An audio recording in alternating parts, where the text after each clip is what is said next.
السلام علیکم. کیسے ہیں آپ سب لوگ؟ امید کرتی ہوں خیریت سے ہوں گے. آج میں پھر آپ کو اسی کتاب سے سنانے جا رہی ہوں جو مولانا وحید الدین خان کی کتاب ہے، اللہ اکبر. پہلی کہانی کا عنوان ہے موت کی دوسری طرف. سکندر اعظم نے بڑی بڑی فتوحات کیں، مگر جب آخر وقت آیا تو اس نے کہا میں دنیا کو فتح کرنا چاہتا تھا، مگر موت نے مجھ کو فتح کر لیا. افسوس کہ مجھ کو زندگی کا وہ سکون بھی حاصل نہ ہو سکا جو ایک معمولی آدمی کو حاصل ہوتا ہے. نپولین بوناپارٹ کے آخری احساسات یہ تھے: مایوسی میرے نزدیک جرم تھی، مگر آج مجھ سے زیادہ مایوس انسان دنیا میں کوئی نہیں. میں دو چیزوں کا بھوکا تھا، ایک حکومت، دوسرے محبت. حکومت مجھے ملی مگر وہ میرا ساتھ نہ دے سکی. محبت کو میں نے بہت تلاش کیا مگر میں نے اسے کبھی نہیں پایا.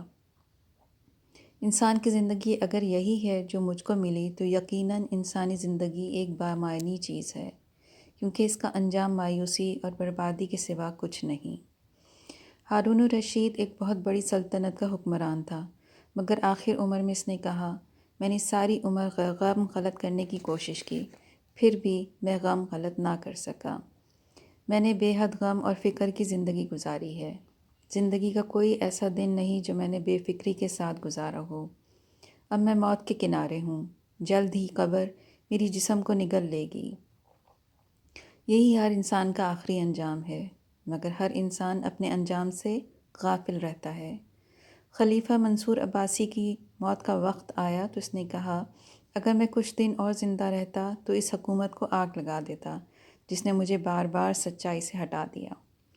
حقیقت یہ ہے کہ ایک نیکی اس ساری حکومت سے بہتر ہے، مگر یہ بات مجھ کو اس وقت معلوم ہوئی جب موت نے مجھے اپنے چنگل میں لے لیا. دنیا کے اکثر کامیاب ترین انسانوں نے اس احساس کے ساتھ جان دے دی کہ وہ دنیا کے ناکام ترین انسان تھے. حقیقت یہ ہے کہ موت کے قریب پہنچ کر آدمی پر جو کچھ گزرتا ہے، اگر وہی اس پر موت سے پہلے گزر جائے تو اس کی زندگی بالکل بدل جائے. ہر آدمی جب موت کے کنارے کھڑا ہوتا ہے تو اس کو وہ تمام رونقیں راکھ کے ڈھیر سے بھی زیادہ بے حقیقت معلوم ہوتی ہیں جن میں وہ اس قدر گم تھا کہ کسی اور چیز کے بارے میں سوچنے کی اسے فرصت ہی نہ ملی. اس کے پیچھے ایک ایسی دنیا ہوتی ہے جس کو وہ کھو چکا، اور آگے ایک ایسی دنیا ہوتی ہے جس کے لیے اس نے کچھ نہیں کیا. موت جب سر پر آ جائے اس وقت موت کو یاد کرنے کا کوئی فائدہ نہیں. موت کو یاد کرنے کا وقت اس سے پہلے ہے، جب آدمی اس قابل ہوتا ہے کہ وہ دوسروں پر ظلم کرے اور اپنی ظالمانہ کارروائیوں کو عین انصاف کہے. اس وقت وہ کچھ سوچنے کے لیے تیار نہیں ہوتا. اس وقت وہ اپنی انا کی تسکین کے لیے وہ سب کچھ کر ڈالتا ہے جس کو نہیں کرنا چاہیے. مگر جب اس کی طاقت ختم ہو جاتی ہے، جب اس کے الفاظ جواب دینے لگتے ہیں، جب اس کو محسوس ہوتا ہے کہ وہ موت کے بے رحم فرشتے کے قبضے میں ہے، اس وقت اس کو اپنی غلطیاں یاد آتی ہیں، حالانکہ یاد آنے کا وقت وہ تھا جب کہ وہ غلطیاں کر رہا تھا اور کسی نصیحت کی پرواہ کرنے کے لیے تیار نہ تھا. کیسی لگی آپ کو یہ کہانی؟ مجھے بتائیے گا. اگلی کہانی کا عنوان ہے اگلا پیراگراف. ایک ناول نگار کا واقعہ ہے. اس نے ایک ناول لکھا. یہ ناول بہت زیادہ ضخیم تھا. اس کو دیکھ کر اس کے ایک دوست نے کہا اف، اتنا لمبا ناول، اس کو لکھتے لکھتے تو مکتا نہیں گئے. ناول نگار نے فوراً جواب دیا ہرگز نہیں، میری توجہ ہمیشہ اگلے پیراگراف پر لگی رہتی تھی. انسانی زندگی بھی اسی قسم کی ایک طویل اکتا دینے والی کہانی ہے جو ہماری کامیابیوں اور ناکامیوں کے واقعات کے ساتھ ہر آن لکھی جا رہی ہے. اس لمبی اور خوش کہانی سے مسلسل دلچسپی باقی رکھنے کی ایک ہی صورت ہے، وہ یہ کہ آدمی کی توجہ ہمیشہ کہانی کے اگلے پیراگراف پر لگی رہے. یہی بات آخرت کے اعتبار سے بھی درست ہے. ایک شخص یہ فیصلہ کرے کہ وہ موجودہ دنیا میں حق کے مطابق زندگی گزارے گا، وہ وہی کرے گا جو کرنا چاہیے اور وہ نہیں کرے گا جو نہیں کرنا چاہیے. ایسے شخص کو بہت جلد یہ معلوم ہوتا ہے کہ اس نے پانے کے بجائے کھونے کی راہ اختیار کی ہے۔ اس کو موجودہ دنیا میں اپنی محنتوں اور قربانیوں کا صلہ نہیں ملتا۔ جن لوگوں کو اس نے ملانا چاہا تھا وہ شکایتیں لے کر الگ ہو جاتے ہیں۔ جن لوگوں کو اس نے اپنا ساتھی سمجھا تھا وہ اس کا ساتھ چھوڑ دیتے ہیں۔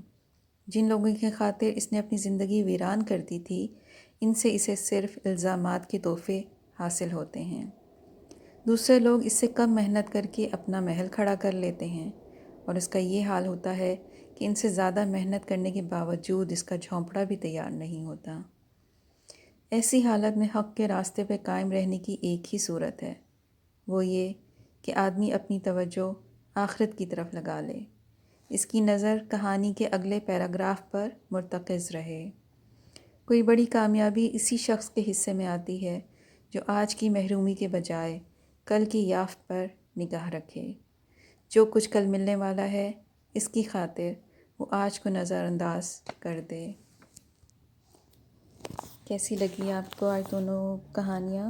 مجھے ضرور بتائیے گا۔ جاتے جاتے ایک نظم: خود کو ہم سونپ دیے جاتے تو، خود کو ہم سونپ دیے جاتے تو اور آزاد کیے جاتے تو، کچھ سمجھ میں نہیں آتا اپنی خود کو کس طرح برتا جائے۔ خود کو حاصل تو ہو گئے لیکن اب بھلا اپنا کیا کیا جائے۔ خود کو کس رنگ میں ڈھالا ہوتا، خود کو کس طرح سنبھالا ہوتا، خود کو ہم سونپ دیے جاتے تو اور آزاد کیے جاتے تو، ہم بھلا کس طرح زندہ رہتے، خود کو ہم کس لیے حاصل ہوتے۔ کاش اپنا کوئی مصرف ہوتا، اپنی مرضی سے بھی جینا کبھی سیکھا ہوتا، تو یہ بحران نہ ہوتا یہاں آزادی کا۔ دعاؤں میں یاد رکھیے گا، اپنا بہت خیال رکھیے گا اور مجھے کمنٹ میں ضرور لکھ کے بتائیے گا کہ آپ کو کیسی لگی۔ اللہ حافظ۔